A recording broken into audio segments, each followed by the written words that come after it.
Bonjour chers élèves de la classe de première. Aujourd'hui, nous allons vous montrer comment résoudre une équation du second degré dans R. Commençons par présenter la forme. Une équation du second degré dans R s'écrit sous la forme ax carré plus bx plus c égale à 0 avec a différent de 0. A différent de 0. Parce que si a égale à 0, l'équation ne serait plus une équation de second degré. Si a égale à 0, l'équation ne serait plus une équation de second degré.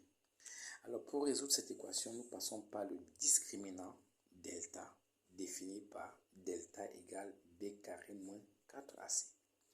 Le a, le b et le c sont les coefficients respectifs de x carré, x et la constante.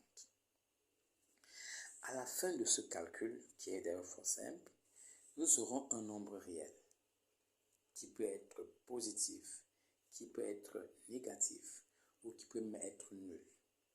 Bien, si delta est plus petit que 0, si vous calculez votre delta égale à moins 5, c'est terminé, l'équation n'a pas de solution.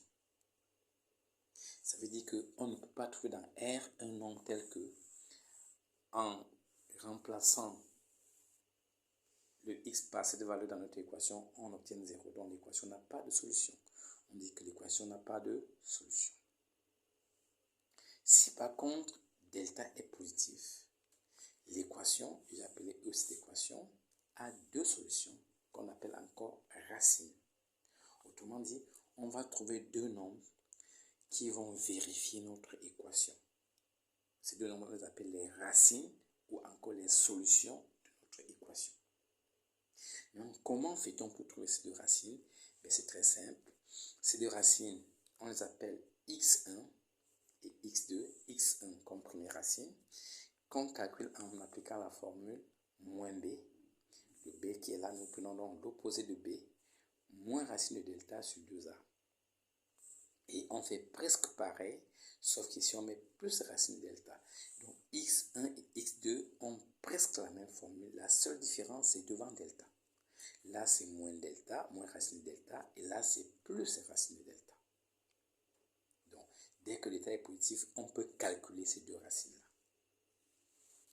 Évidemment, si delta est égal à 0, racine de delta sera égale à 0, donc x1 sera égal à x2, et on appelle ça une racine double qui se calcule par, on écrit souvent x0 cette racine, x0 est égal à moins b sur 2a. Ça, c'est le principe simple. Prenons un exemple. On se propose de résoudre l'équation E1 définie par 3x carré moins 5 plus 1 égale à 0. Alors, si vous n'êtes pas encore apte, chaque fois, prenez la peine d'écrire A égale, B égale, C égale, pour ne pas faire les confusions. Eh bien, nous allons calculer delta. Delta, c'est B carré moins 4AC. On remplace tout simplement et on trouve aisément que delta est égal à 1. Et 1 est un nombre positif. On lui dit delta est positif, donc E1, c'est-à-dire notre équation, admet deux racines, x1 et x2, deux racines distinctes, ça s'entend, parce que les deux racines vont être confondues quand delta sera égal à 0. Donc x1 est différent de x2. Défini, on l'a vu plus haut, tel que x1, c'est moins b, moins racine de delta sur 2a, application. Moins b, ça fait 5 moins racine de 1, c'est-à-dire 2 tiers. On simplifie assez aisément. x2, c'est la même chose, on remplace seulement le signe devant delta et on trouve aisément 1. Donc la solution de notre équation, c'est s égale 2 tiers 1. Ça veut dire que si nous prenons notre équation et qu'on remplace le x par 1, à la fin de notre calcul, on aura 0. Cela aussi est vrai si au lieu de 1, on remplace plutôt x par 2 tiers. Voilà, chers élèves, comment on résout une équation du second degré dans R. Vous calculez tout simplement votre discriminant et en fonction de la valeur du discriminant, vous saurez si votre équation admet deux solutions distinctes ou une racine double ou il n'y a pas de solution.